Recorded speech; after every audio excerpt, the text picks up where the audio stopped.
Is doing something different with very similar thematic and overarching concepts of games a good thing, a bad thing, or a big question mark when you're trying to figure out whether or not it's right for you? Well, let's go. Now, what we've got here is a tile-laying city-building game in the form of an asymmetric faction-wielding Guildlands, mixed with dirt and dust and the traction of whether or not a modified deck building sliding card action system can mimic formula racing with laps. And again, both of these games doing the twists of the racing game as well as the tile city laying building game that you've seen, but doing it in a different way than what you're used to if you are a fan of either of these genres. And that is always the biggest question, right? Staying tried and true to things out there is a good way to get, well, people interested in your game who like other games, but it's also the very much same way to have people saying, why would I buy this one over another one? So with different changing mechanisms, it is high risk and high reward, because you can not only be hot hyped for a game, but you can also be completely cold, turned off by it as well if the expectations are subverted in not the absolute way that you were expecting. So what if you all of a sudden combined Carcassonne and Root? That's kind of what you got going on here with Guildlands. Now, the tricky part with that is the asymmetry of these guilds is both enthralling, enrapturing, mind-boggling, but also potentially a little bit just paralysis in terms of the options, because on the surface, Guildlands is a very, very simple game. At the beginning of the game, you have one starting tile set up, and you have a pool of 5 tiles that are going to be at your disposal, plus the top one that is face down on the pool deck. Just choose one and play it to the area on one of the edges. Or you choose one of the tiles that is down here already on the edge that can be manipulated, and you just rotate it. That's the game. That is the main action of the game. All you do, straightforward, you must do on every single turn. The subsequent nature of the additional actions is the exact antithesis, though, of the simplicity that the main action sort of makes you feel safe and lulled by in that sense, because the additional actions are where the asymmetry of your 6 guilds in the base game are going to tickle, tease, or frustrate your fancy, because each of these guilds offers different manipulation in the form of their own individual markers that go on the board, but also how they want these individual colors that match their guild color in the first place arranged. And that is the most impressive, most frustrating, and most intriguing aspect of this game as a whole. The last element, though, is the other, well, you gotta be a little careful and thinking ahead, too. So this game has layers upon layers upon layers, because if you add one of these tiles, and it creates a road of exactly 3, because as you'll notice, there are actually breaks in these roads so that you do not have them all together, unless you're that one specific guild that wants the longest road Catan style. Well then, when you place this tile that creates a set of 3, and only 3, you get an additional coin.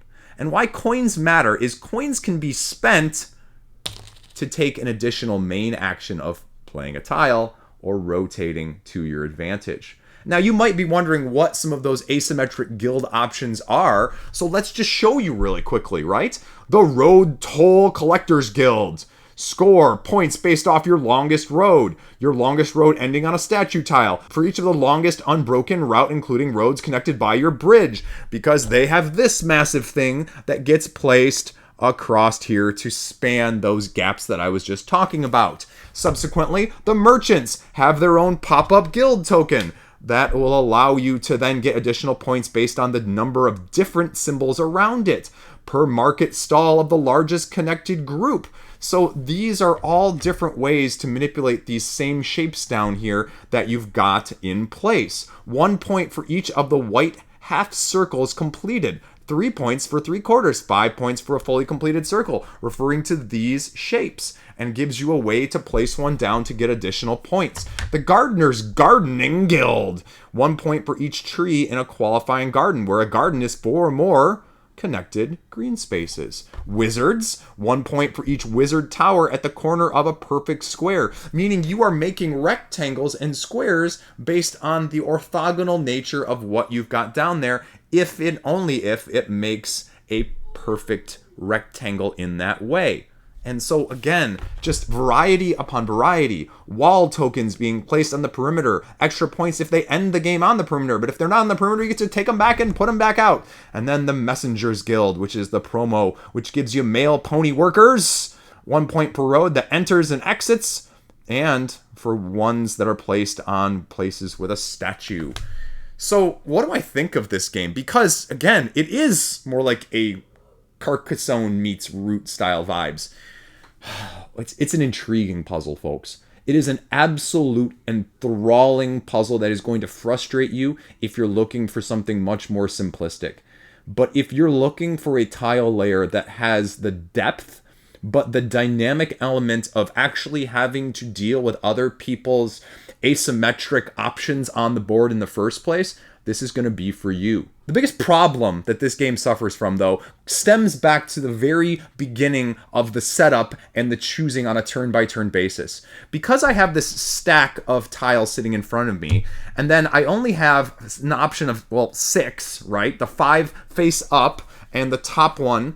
There are going to be turns that you look at this and you go, there are just no good tiles if I am, say, one of the particular guilds that's not represented on these tiles in the first place. And that's the trouble. There's no way to really mitigate that. There's no way to really refresh that. And so the only thing that you can do is deal with it. So is that a make it or break it for you? You can spend the coins, as I mentioned, to do the main action, but it'd be really nice if you could spend the coins to discard all of those tiles and draw new ones, but you have to put them back on the bottom, though, because the end game is triggered when there are no more tiles. The other big detriment is, again, similar to, even though I don't really fully like the comparison to Root, that unless you know what other people are trying to do, if you do, you can do a little bit of take that. But this is also one of those games where, although I can see people making that criticism as I hate people interfering with my plans, because you can inadvertently do that with the tile manipulation and the spinning of them and the placing down. If you've got your wall here and I put my tile here and now it's not going to score sort of situation. But at the same time, if you're too focused on dealing with other people, you're not going to be able to do yours. So although you may be indirectly screwing people, you're not going to be spending a ton of time doing it directly, which is, I think, what the criticism I see a lot of the times in games that are to take that in that way.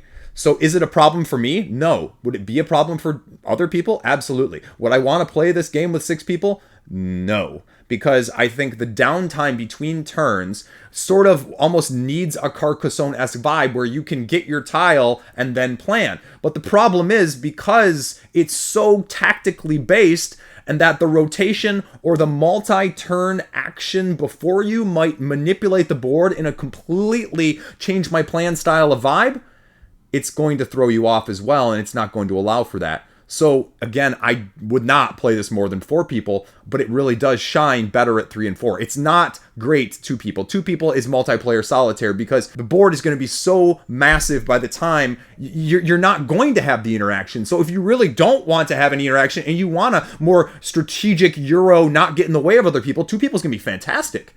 But if you want the interaction that the inadvertent screwage goes along with this game that it can do in a well-suited but not overly aggressive manner, 3 and 4 is going to be where it's at. So again, do I like it? Yeah, I actually like it more than I thought. The first play is a little rough, and it was at that 2-player count where I said, oh, geez. And there is a lot going on with these boards. There is a lot on each of these individual boards that you need to be aware of in terms of the main actions, the special actions, and how your tokens are actually scoring. And so you're really going to take this game and go, this is my guild for the next 3 games, and that's where you're going to get the biggest benefit, and that's where it's going to be the best at. So is that for you? If it is, fantastic. If it's not, pass. That's Guildlands. And again, spoilers at the end here too. I didn't mention this, but as you can imagine, showing those guild cards and tallying up the points, it is one of these sort of things. But again, do you like that? Or is that going to be too much Feldian style for you in the first place? Now, we are talking dirt and dust. Don't be fooled as well by this game. Similar to Guildlands, the appearances of what you're doing are not matched with how you're doing them. If you're looking at this and going, Chris, this is a racing game, I already have. No, you don't. You don't have a racing game like this because although you are technically racing, you are definitely doing more of a mid-weight Euro optimization strategy style with a tableau pushing element with a deck build feature. Does that sound like your type of racing game? So what we're actually doing though, instead of physical laps like a lot of other games, laps are actually represented by the cards that you can see here in front of me. And subsequently, after every single round, one of these cards slides off and they all move down. When the last card moves off the board, the game is over. Whoever has the most speed, I feel the need for speed points, wins the game, that are represented by the little flag that goes around the outside of the lap track. However, along with that, you are going to be using 2 different types of currency to maneuver your car left and right to score those points, as well as gain popularity as a currency as well, to gain the extra die for an activation during your turn, or to blow that popularity up and do an even cooler move, because that's what happens in these games. And the whole premise is based on the dice roll at the beginning of your turn. What you do is you roll the dice and then you allocate them according to the number that then represents the spot on your board. Meaning, on this turn, I would activate cards in 1, 4, and 5, whatever cards are there. And as the deck building aspect, you start out with symmetric and asymmetric portions of this deck. But a la even an Aeon's End style, you are also given 2 massively mother-sized decks as well of additional options, sets A and sets B, to customize your deck for different maneuvers, so named, to give your car different Euro-style resource management. The iconography, though initially overwhelming, is actually very, very intuitive, even for a dummy like me. But let's talk about that deck building for a second, because everyone starts with the standard cookie cutter cards here. Like I mentioned, they're very straightforward. This on the left is the action that you take when you use it at a spot with a die. And that means that I am getting an additional red boost die if I use this at a 6 spot. Then, subsequently, if I am accelerating, I get this additional action. However, if I am decelerating, slowing down, you get this action, which is an additional wrench, which is one of your 2 resources. And we'll talk about accelerating and deaccelerating here in a second. And you can see, we'll go through these very briefly. Okay, remove a card from your tableau. That doesn't make sense. Chris, why would I want to get rid of a card from... I'll tell you in a second. And it is probably the most unique mechanic of this game, as well as the biggest make it or break it if you like this style of things. Similarly, removing a card, gaining a wheel or a traction, which is the other main unit of resource. Then moving your car either into the front or the back, meaning you can either accelerate or slow down. Subsequently doing that again, and we're back to the beginning. And the asymmetric portion of things, though, is the drivers, because you will get drivers that will do additional abilities. And the difference with the drivers you can see already is the gold background here, meaning I can activate this once per turn, no matter if there is a die or not in the section that it is currently occupying. I can spend 2 of my popularity in order to change any die to a 6 side. So then you get all of these with Harry Jordan. Ooh, that's a creative name. Generic English name, if nothing else. And you can see that, again, it gives you additional manipulation in those ways. So that is the gist of the game, but the varied deck building options are out there to give you ways of changing this, but you have to be careful because they list the cost in the upper left hand corner here for 3 wrenches. But you'll notice in the upper right hand corner, this may be a very powerful move. Again, spending 1 of your popularity to gain 2 traction and gaining even further traction if I'm accelerating or slowing down. But at the end of the game, it's actually going to lose me a victory point. So again, having to mitigate some of those deck building options and the stronger ones costing you as you're gaining them into your deck, and having a wide variety of 9 different types of the A's and B's in order to give you everything you may need, including the often necessary deck building option of literally trashing a card to wean your deck to get the cards that you want. So it has all of your usual tropes with a mix, including switching spots as well. Now the tricky part is after you do the dice allocation, it's kind of a wide variety, free-for-all, multiplayer solitaire situation because the actual race isn't a race. It's not a race at all because you are then laying your cards down to your tableau wherever you so choose, or buying some of the cards from the market, or using the abilities on the cards, or marking your space on one of these lap tracks as well. And that goes into the other main way of scoring points, but also getting more mitigation, because that plays then subsequently directly into the other element of the board just off camera here I haven't shown you, because it adjusts your car in order to go to the different zones. And why does that matter? Well, because you are going to be maneuvering your car here instead of in a lap format, keeping track of your resources down here, keeping track of damage and the effects of damage here, as you can see along the 7 spots that are available. Your little car, as you noticed on the little lap tracker, if you put your marker on it, moves me 2 to the right. So I would move 2 to the right. But as we saw on the previous cards that we talked about accelerating or slowing down even in terms of the preparedness here, it actually allows me to move backwards. And you can see that as we get in the rows further either way, you score those points, which is the amount of points or popularity when you end the round in that position. So you're going to be, again, manipulating this back, forward, up, down, left, right, Konami code all over the place, and dealing with the consequences. But it's also red at the high risk, high reward at the end, because if you go off that and you have to move further, you take damage. Fill up your damage track, and you get one of these permanent disabling upgrades that are just impossible to get rid of. The last element of things is this little die right here.